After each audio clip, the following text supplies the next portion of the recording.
Hey everyone, so in this video series I'm going to be working on full mount with you guys, going over first in this video how do we keep ourselves in proper alignment, and then for the rest of the series we'll be looking at how do we break our opponent's alignment. Alignment is our body's ability to generate and absorb force.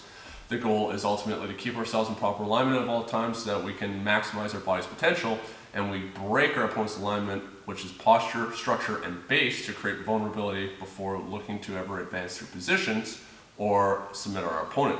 So looking at mount, if I'm in full mount, posture is relatively easy to keep. Once again, I make sure that my shoulders and chest are pointing in the same direction as my hips. I'm not twisting myself like this, but there's no reason why I should be. So the main thing I gotta be concerned about is my opponent controlling my head. If Kevin's reaching up and grabbing my head, one of the things that I want to be careful about, especially if he's much stronger than me, is basing my hands on the mat and trying to push up against this while he's accessing this lever to my spine. And you can see, like, especially if I curl my back and I start pushing my shoulders up trying to fight this, I have broken my posture significantly, and I'm going to be risking injury, and I'm going to be less effective. If he's grabbing my head and controlling me, lower your chest, lower your hips. I can't pull my head up, so I'm just going to bring my chest in level with my hips and head, and I keep a relatively straight spine from here. Even if he wraps all the way around my head deep to the bicep, the only thing that this actually affects me with is the ability to strike him if this was in a street defense MMA context, or say like biting if we're once again looking at a self-defense aspect. I'm still in base, I'm not concerned about this. Make sure that you're not that asshole that ends up getting Ezekiel choke from top mount. So just not allowing your opponent to get the forearm or fist in front of your neck. From here, control, we can look at breaking posture or working underhooks to affect structure to clear our head and make sure that our posture is unaffected. In regards to keeping ourselves in proper structure, we're making sure that our opponent isn't able to control our arms. That's also going to be directly related to our ability to base. So Kevin is trying to control my arms in any kind of way. As he's starting to do that, obviously breaking that control before it actually becomes a problem is going to be our best bet. If the arm ends up getting completely cinched in, we can work on ways of breaking posture and such to affect our opponent's alignment to start denying that lever control and getting our arm out. But one of the main things I want to talk about is just keeping your hands safe so that you don't end up getting hurt. So here, as he wraps over top, this ends up externally rotating my shoulder. And if I'm tempted to put my hand on the mat out this direction, if I get rolled this direction, I'm not going to be able to base properly, and my hand gets stuck. And right now there's a ton of pressure going into my wrists, and eventually will go into my fingers as we roll further that direction. So typically, what you're taught, once your hand gets trapped like this, is turning the palm up and encapsulating the shoulder here so that as much as we don't ever want to concede a reversal, at least at this point, if Kevin was to bridge and roll over top of his shoulder, my hand can safely go through. I'm going to be immediately able to start attacking shoulder clamp series as well, but preferably keep the hands safe so that we don't get injured, and then we'll talk about how we keep ourselves in proper base to avoid that reversal from happening. All right, so now looking at base within full mount, this is one of the times that we actually want to be dead toes.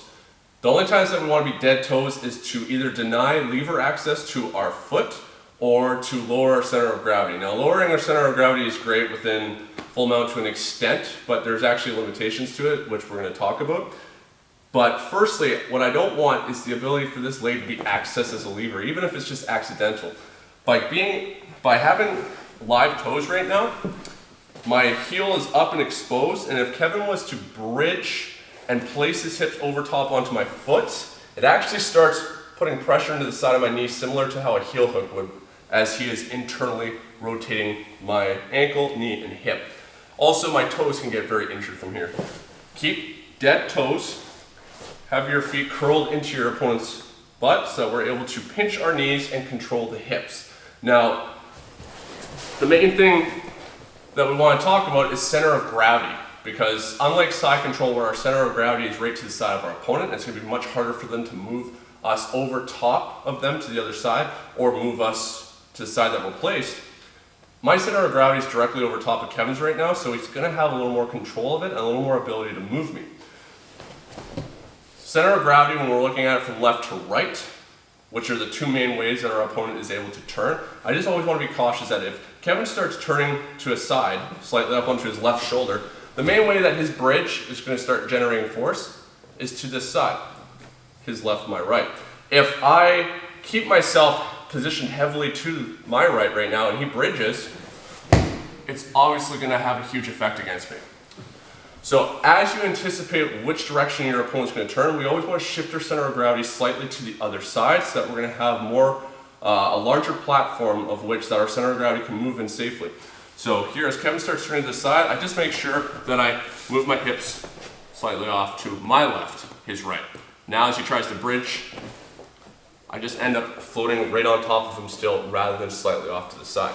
Especially if he manages to wrap over top of my arm, so like we talked about with structure, if I chose to turn my hand up and curl onto his shoulder, I know that I am very vulnerable to getting swept that or reverse that direction. So I shift my center of gravity, put a little more weight into my left knee, and now as Kevin tries to roll me, it's going to be much more difficult. Center of gravity, when we look at it from a front to back perspective, backwards isn't a threat. Only really strong guys, when you're at a very low level, are you going to have somebody actually push you like this and just manage to throw you back this direction. Don't lean way too far back like this. And make sure that if we're talking about structure, just to go back for a second, keeping my elbows in nice and tight like this, because there's those bullshit escapes where if I'm sitting up like this and Kevin's able to just throw a leg up in front of me, he's going to be able to start reverse that position and start attacking something like leg locks. Where if I make sure that I keep myself in proper structure and proper posture, anytime someone's trying to throw those legs up in front of you, they should never be able to get those past your elbows. The main way that with his bridge is that it's going to disrupt my base forward by shifting my center of gravity. So this is the problem with me keeping my hips completely flush against his, is that my center of gravity is completely connected to him. So as he bridges, he's affecting my base immediately. What I want to anticipate is because my center of gravity is going to be shifting forward because I'm starting to bow forward, that as he bridges, I'm going to just lean forward with my hips, leaning back with my shoulders. So here as he bridges, here. One more time, here. And if I start to lose base like I did a little bit there, my feet curl underneath his butt. So as Kevin bridges and it bumps me, my heels curl underneath and hold on to him, and my legs tighten up now. So even if I ended up leaning all the way out like this, my legs are engaging and pulling me back. It's not the end of the world if our opponent ever bumps us forward, because we always have the ability to extend our base. As Kevin bumps me, I plant my hands and I just drop myself back. However, if my opponent can reliably always make me post my hands on the mat, then there's going to be a moment of vulnerability there. And also it's going to be really frustrating if I'm trying to attack a collar choke and every time Kevin bridges right now, I have to abandon that, as I should, to keep myself the proper base. Where if I keep myself disconnected and I'm ready for that base, as Kevin tries to bump right now, I'm able to hold on with those legs. I can continue to threaten with the choke. The one last thing with base is just making sure that you're always extending posts so that we're able to extend our platform of base so that we don't end up falling over. The worst thing that can happen is that you earn a dominant position like full mount and we end up getting reversed into closed guard. So make sure that we keep ourselves in proper structure and that our opponent isn't controlling our hands so that we can base. And if we need to, make sure that you're using all your extremities to be able to post. So if Kevin ends up trapping this arm, I'm going to try and shift my center of gravity to the side, obviously to make everything easier. And if Kevin starts to bridge hard, I will reach this arm across to base. I will use my head to base, like this. The head can be used as a post to extend my base in the same way that my arm can.